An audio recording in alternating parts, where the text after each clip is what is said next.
तो देखिए, मनोज की मौत पर कांग्रेस सवाल खड़े कर रही है। और कांग्रेस का ये कहना है कि सरकारी मौत हुई है और सरकारी हत्या की गई है मनोज की। ईडी मनोज परमार पर कांग्रेस छोड़ने का दबाव बना रही थी। लगातार ईडी द्वारा परेशान किया जा रहा था, ये आरोप लगाया है पीसीसी चीफ जीतू पटवारी ने। मनोज पर बीजेपी ज्वाइन करने का दबाव बनाया गया, जिस वजह से मनोज ने खुदकुशी कर ली। इस बात का भी जिक्र करते हुए जीतू पटवारी नजर आए। तो देखिए, इस वक्त की बड़ी जानकारी आपको दे रहे हैं। आत्महत्या को सरकारी हत्या बता दिया जीतू पटवारी ने। मैंने जैसा कहा कि जब मनोज जी जिनकी हत्या हुई है, उन्होंने अपने सुसाइड नोट दिया परिवार को, पुलिस को उपलब्ध कराना चाहिए और उसमें बाकी जानकारियां जांच का विषय है, सामने आएगी। पर जो बच्चे ने कहा वो मैसेज क्लियर कट है कि हमें बीजेपी ज्वाइन करने का, नहीं तो जांच नहीं हटेगी, नहीं तो जेल जाओगे, अन्यथा। तो इस प्रेशर का पार्ट, कहते कोई आपदा आ गई, कोई कठिनाई आ गई, उस पर भी राजनीति करना, उस पर भी अवसर तलाशने का काम कांग्रेस पार्टी कर रही है, जीतू पटवारी जी कर रहे हैं। और वीडियो में साफ दिखता है कि कैसे मृतक के बच्चे को ले जाके एक तरफ बहलाना फुसलाना, उसको समझाना, फिर उससे कहलवाना। मुझे लगता है इतनी खोखली हो गई है कांग्रेस कि आप मुद्दों पर बाहर किसी बात पर लड़क सकते हो, लेकिन किसी की मृत्यु पर, किसी की आत्महत्या पर आप राजनीति कर रहे हो। दीपक द्विवेदी इस खबर पर ज्यादा जानकारी के साथ मेरे साथ लाइव जुड़ चुके हैं। दीपक, देखिए, मनोज परमार की मौत के बाद से लगातार मध्य प्रदेश का सियासी पारा भी हाई हो चुका है। आरोप प्रत्यारोप हो रहा है, लेकिन सुसाइड नोट जो बरामद हुआ उसमें क्या जानकारी सामने निकल कर आई है दीपक? रशिका, यदि हम सुसाइड नोट की बात करें तो उसमें साफ तौर पर ईडी की प्रताड़ना का जिक्र किया गया है, किस तरीके से ईडी ने प्रताड़ित किया। और जो ईडी ने अपने प्रेस नोट में 3 लाख रुपए की बात लिखी थी, वो उसमें 10 लाख रुपए की बात और 700 ग्राम सोना ईडी द्वारा जब्त करने की बात उस सुसाइड नोट में लिखा। और उसमें साफ तौर पर यह लिखा गया कि ईडी के अधिकारी कहते रहे कि तुम बीजेपी ज्वाइन कर लो, तुम्हारे सारे केस हट जाएंगे। इस तरीके का सुसाइड नोट में जिक्र है। और इसी सुसाइड नोट के आधार पर जिस तरीके से जीतू पटवारी ने सरकारी हत्या इसे बताया है, ईडी की प्रताड़ना से जांच होना चाहिए उन अधिकारियों पर, कांग्रेस ने ये मांग की है। तो वहीं बीजेपी भी पलटवार करते हुए नजर आई। उनका कहना है कि जीतू पटवारी माफी मांगे और जीतू पटवारी उस परिवार को बरगलाने का काम कर रहे हैं। पर मैं बता दूं रशिका, ये वही परिवार है, गुल्लक गैंग, जिसने राहुल गांधी की भारत जोड़ो यात्रा में अपनी गुल्लक राहुल गांधी को भेंट की थी। और तब से यह मनोज परमार का परिवार। जांच के बाद ही स्थिति साफ हो पाएगी, ये पता लग पाएगा कि आखिर क्या वजह थी जिस वजह से उनको सुसाइड अटेम्प्ट करना पड़ा। तमाम जानकारी के लिए बहुत शुक्रिया आपका। सीधे इंदौर का रुख करेंगे क्योंकि इंदौर से बड़ी जानकारी के लिए बहुत शुक्रिया पुनीत आपका। चलिए सीधे अगली बड़ी खबर का रुख करते हैं। सीधी जिले में स्वास्थ्य विभाग की बड़ी लापरवाही देखने को मिली। ऑपरेशन के बाद महिलाओं को जमीन पर लिटाया गया। नसबंदी के बाद महिलाओं को जमीन पर लिटाने का वीडियो भी सामने आया है।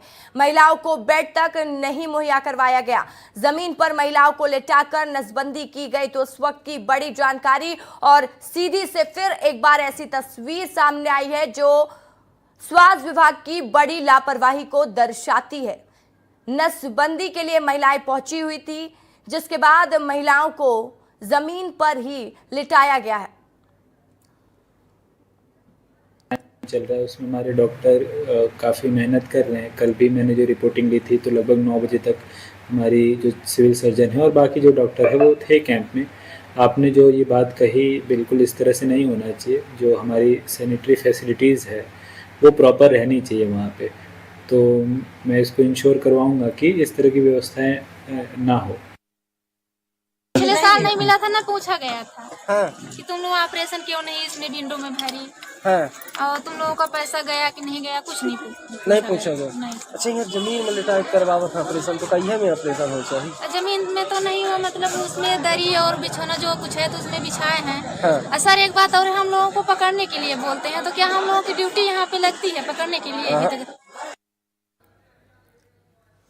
और सीधी से शरद हमारे सहयोगी सीधे हमारे साथ लाइव जुड़ चुके हैं इस खबर पर ज्यादा जानकारी के साथ। शरद, क्या कुछ वजह सामने आई है और पहली बार ऐसा नहीं हुआ जब सीधी में स्वास्थ्य विभाग की लापरवाही देखने को मिली है? आप शिविर लगा ही क्यों रहे हैं जब आप महिलाओं को बेड तक मुहैया नहीं करवा पा रहे? कौन से ऑपरेशन के बाद महिलाओं को जमीन पर सुलाया जाता है? क्या जानकारी आपके पास? रश्का, जिस तरह से बताना चाहूंगा कि जिस तरह से जिला हॉस्पिटल में लापरवाही सामने आई है, ये जो नसबंदी कराई जा रही है, जो स्वास्थ्य विभाग सारा नसबंदी कराई जाती है महिलाओं के, तो यहाँ पे आयुर्वेद हॉस्पिटल में 100 बिस्तर का बेड है और वहाँ पे लगातार महिलाओं को कड़ाकी ठंड में जमीन में लेटाया गया है। लेकिन सबसे बड़ी लापरवाही अगर बताए, जो जिला प्रशासनिक प्रबंधक है, यहाँ पे लाखों रुपए आता है और लाखों रुपए घटक लेते हैं, लेकिन वहाँ पे कोई भी स्वास्थ्य मुहैया नहीं कराया गया। जिस तरह से महिलाओं के साथ लगातार यहाँ पे देखा जा रहा है कि कड़ाके की ठंड में उन्हें जमीन में लेटाया गया है, न वहाँ पे खाने पीने की सुविधा है। यहाँ पे प्रशासनिक अधिकारी क्या करे? प्रशासनिक अधिकारी सिर्फ बड़ी बड़ी बातें करते हैं कि हम उनके लिए मुहैया करा देंगे, हम उनके लिए स्वास्थ्य व्यवस्था ठीक करवा देंगे, लेकिन कुछ नहीं शरद, होता। आपने प्रशासनिक अधिकारियों से बात करने की कोशिश की, जानने की कोशिश की कि आखिर कार्रवाई कब होगी?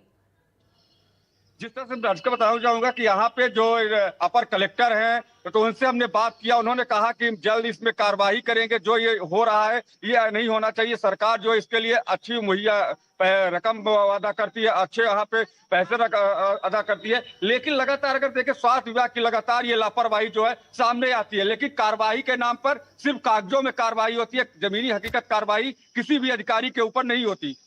बिल्कुल, तो देखिए इतनी बड़ी लापरवाही है और जान पर भी बात बन सकती है। इतनी कड़ाके की ठंड पड़ रही है, उसके बावजूद महिलाओं को जमीन पर ऑपरेशन के बाद लिटाया जाता है। कई तरह के बड़े सवाल है, क्योंकि आपको तो अपना टारगेट पूरा करना, और टारगेट पूरा करने के लिए आपको किसी की जिंदगी के साथ खिलवाड़ करना है, क्योंकि तस्वीरें तो यही दर्शा रही हैं। आप इस खबर पर नजर बनाए रखिएगा। फिलहाल के लिए बहुत शुक्रिया। चलिए सीधे डिंडौरी का रुख कर लेते हैं। डिंडौरी में अब आपको डिंडौरी लिए चलते हैं, जहां पर शिक्षा व्यवस्था का हाल दिखाते हैं। डिंडौरी जिले में शिक्षा व्यवस्था के हालात इन दिनों खराब होते जा रहे हैं। यहां पर छोटे छोटे नौनिहालों से शौचालय साफ करवाने का एक वीडियो सोशल मीडिया पर काफी वायरल हो रहा है। दरअसल ये वीडियो बजाग विकास खंड के भिलनिया प्राथमिक शाला का बताया जा रहा है। इस मामले में बच्चों का कहना है कि शौचालय का उपयोग वो खुद करते हैं, इसलिए वे शौचालय साफ कर लेते हैं। वही स्कूल में पदस्थ शिक्षक जमुना कुड़ापे सफाई देते हुए कह रहे हैं कि बच्चों को साफ सफाई का पाठ पढ़ाया जाता है। बच्चे शौचालय का उपयोग करते हैं तो उन्हें बोला जाता है कि पानी डाल दिया करो, पर सवाल तो यही है कि बच्चों से शौचालय की सफाई करवाना कितना सही है। वीडियो सामने आने के बाद अब जांच की बात भी कही जा रही है। बेटा शौचालय साफ करते हो, कैसे करते हो, क्या करते हो बताओ? सर हम शौचालय का उपयोग हम ही करते हैं। हाँ, तो हम वहाँ लेटरिन में जाते हैं तो 2 बाल्टी पानी डाल देते हैं।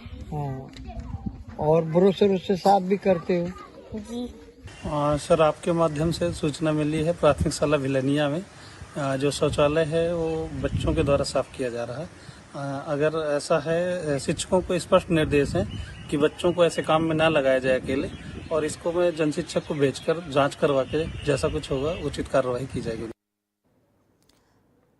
और चलिए सीधे बड़ी खबर का रुख करेंगे। दुनिया के सबसे बड़े सोलार प्लांट का उद्घाटन होगा 20 दिसंबर को। फ्लोटिंग सोलार प्लांट का उद्घाटन करेंगे मध्य प्रदेश के मुख्यमंत्री डॉक्टर मोहन यादव। खंडवा में सोलार प्लांट का उद्घाटन करते हुए नजर आएंगे सीएम डॉक्टर मोहन यादव। 20 दिसंबर वो तारीख है जिस दिन फ्लोटिंग सोलार प्लांट का उद्घाटन किया जाएगा। ओंकारेश्वर बांध में फ्लोटिंग सोलार प्लांट लगाया गया है। प्लांट की 3 यूनिट केलवा, खुर्द और इंदावती में बनी है। तो देखिए अब समझिएगा कि सोलार प्लांट, फ्लोटिंग प्लांट की खासियत क्या है। प्लांट के लिए जमीन के बजाय पानी का इस्तेमाल होगा। दुनिया का सबसे बड़ा तैरता हुआ सोलार प्लांट है ये। पैनल पानी में तैरते हैं, जमीन की जरूरत नहीं है। 12 लाख टन CO2 का उत्सर्जन किया जाएगा, उसका कम होगा, और 1,52,00,000 पेड़ लगाने के बराबर इसकी क्षमता है। सोलार प्लांट से पानी में शैवाल नहीं पैदा होते हैं। तो कई तरह की इसमें खासियत देखने को मिल रही है, और एक ऐसा सोलार प्लांट है जो पहले नहीं देखा गया।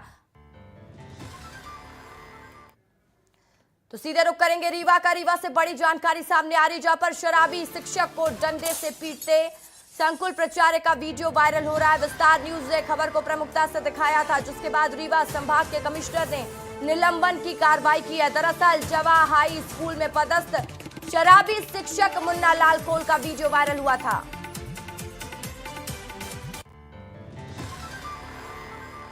जिसकी जांच करने पहुंचे संकुल प्राचार्य हीरामणि त्रिपाठी को भी शिक्षक नशे की हालत में मिले थे। शराबी शिक्षक का यह वीडियो सुर्खी में आया था और देखिए, सुर्खियों में आने के बाद अब जांच करने गए संकुल प्राचार्य का भी वीडियो वायरल हो गया। संकुल प्राचार्य ने जांच के बाद शराबी शिक्षक की डंडे से बेरहमी से पिटाई कर दी। वीडियो देख लीजिए, आपकी टीवी स्क्रीन पर है, जिसके बाद कमिश्नर ने संकुल प्राचार्य को भी निलंबित कर दिया है। कि हाँ, मुन्नालाल कोल है, वो शराब पी के शाला में गए थे, तो उनके खिलाफ तो रिपोर्ट आने पे निलंबन की कार्रवाई कर दी गई है। साथ ही साथ जो हीरामणि त्रिपाठी जी हैं, वो जो जांच के लिए गए थे और उनके साथ जो मुन्नालाल कोल है, उनके साथ डंडे से मारपीट की और जांच रिपोर्ट आई है, तो उसके आधार पर हमने श्री हीरामणि त्रिपाठी को भी निलंबित कर दिया है। और चलिए अगली खबर छतरपुर से। छतरपुर के एसपी अगम जैन की पहल से पूरे जिले में फरियादी काफी खुश नजर आ रहे हैं। अगम जैन सीएम हेल्पलाइन में शिकायत करने वाले फरियादियों के साथ वीडियो कॉल के जरिए बात करते हैं और उनसे उनकी समस्या जानकर उसका निराकरण कर रहे हैं। फरियादियों को तय समय में न्याय दिलाने की मंशा से पुलिस अधीक्षक की इस पहल की पूरे जिले में सराहना हो रही है। वहीं एसपी अगम जैन ने बताया कि वे सप्ताह में 2 बार सीएम हेल्पलाइन पर शिकायतें दर्ज करने वाले फरियादियों से ऑनलाइन बात कर निराकरण की जानकारी खुद लेंगे। हेल्पलाइन एक बहुत प्रमुख माध्यम है, जिसके माध्यम से व्यक्ति अपनी शिकायत संबंधित विभाग को भेजता है। तो हमारे थाने और स्टाफ एसडीओपी साहब के कार्यालय के द्वारा उसकी लगातार समीक्षा होती है। एसपी स्तर पर भी हमने ये सुनिश्चित किया है कि कुछ प्रमुख शिकायतकर्ताओं से सीधे बातचीत की जाए और उनकी शिकायत का निराकरण क्यों नहीं हो रहा है, क्या व्यवधान उसमें आ रहा है, उसकी जानकारी ली जाए। और सीधे रुक करेंगे इस वक्त की बड़ी खबर का कटनी से सामने आ रही है, जहां पर पुलिस की लापरवाही से महिला कैदी फरार हो गई। अस्पताल से बच्चे के साथ महिला कैदी फरार हुई है। बच्चे के इलाज के लिए अस्पताल में महिला कैदी थी और वहीं से वो फरार हो गई। पुलिस ने फरार महिला कैदी की तलाश तेज कर दी है। जिला अस्पताल के सीसीटीवी फुटेज बंद मिले हैं। तो देखिए, सीसीटीवी खंगालने की कोशिश पुलिस कर रही थी, लेकिन जिला अस्पताल के सारे सीसीटीवी ठप पाए गए, बंद पाए गए। इस वक्त की बड़ी जानकारी, पुलिस की बड़ी लापरवाही देखने को मिली है कटनी में, जहां पर महिला कैदी फरार हो गई। यश खरे हमारे साथ फोन लाइन पर जुड़ चुके। यश, क्या जानकारी है आपके पास? जी बिल्कुल, बताना चाहेंगे कि महिला को कुछ समय पहले ही पुलिस ने गांजे के मामले पर गिरफ्तार किया हुआ था।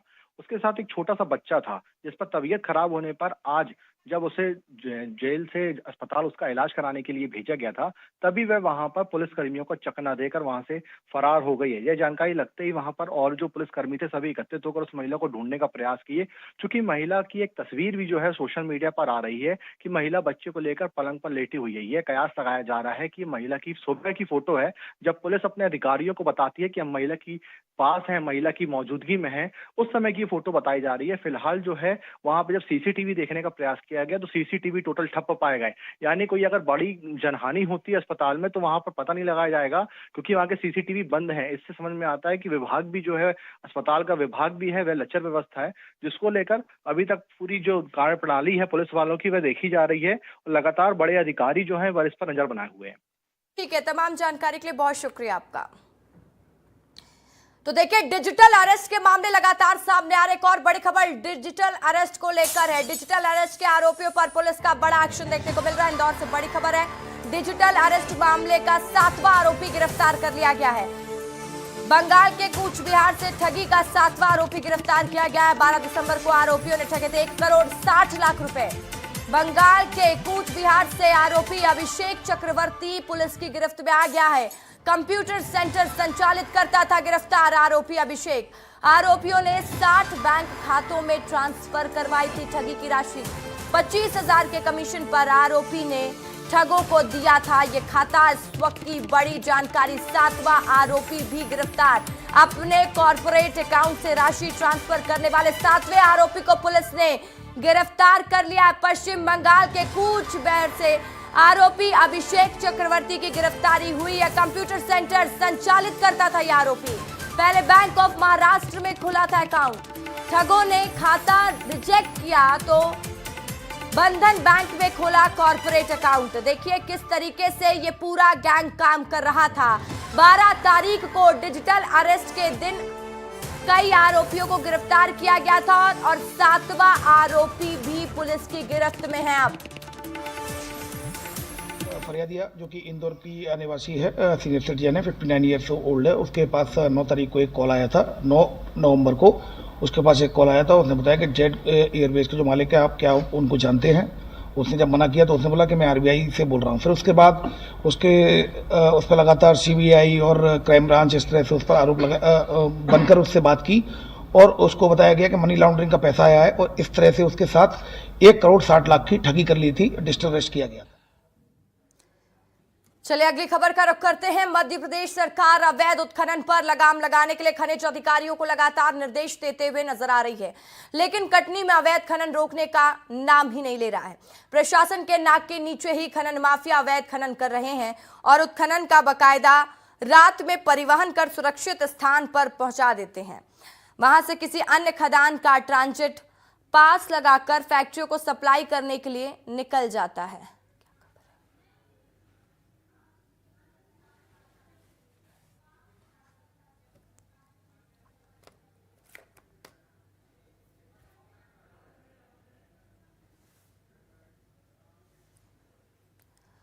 और इसी के साथ फिलहाल इस बुलेटिन में इतना ही। मुझे दीजिए इजाजत, लेकिन कहीं मत जाइएगा। 7:30 बजे देखिए छत्तीसगढ़िया सबले बढ़िया मेरी सहयोगी महिमा पांडे के साथ। नमस्कार।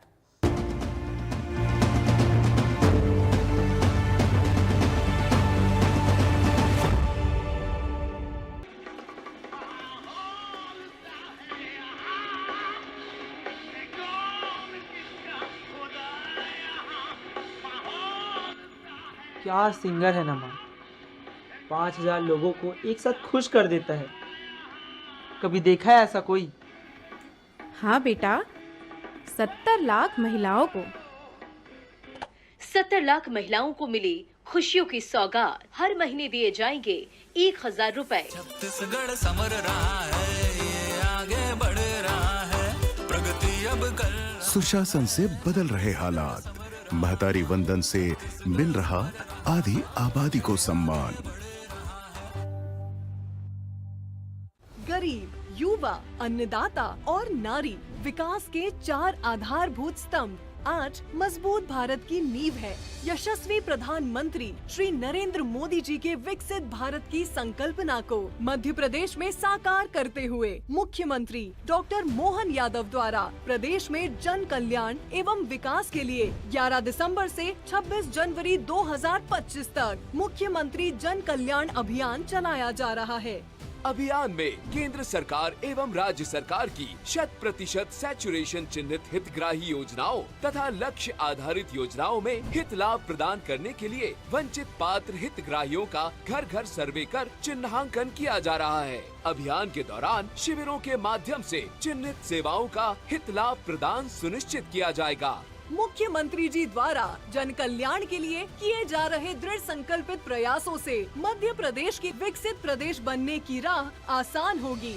मोहन यादव सरकार, काम लगातार, फैसले असरदार।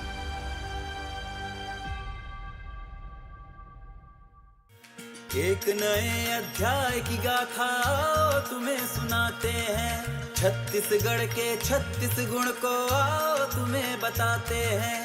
एक नए अध्याय की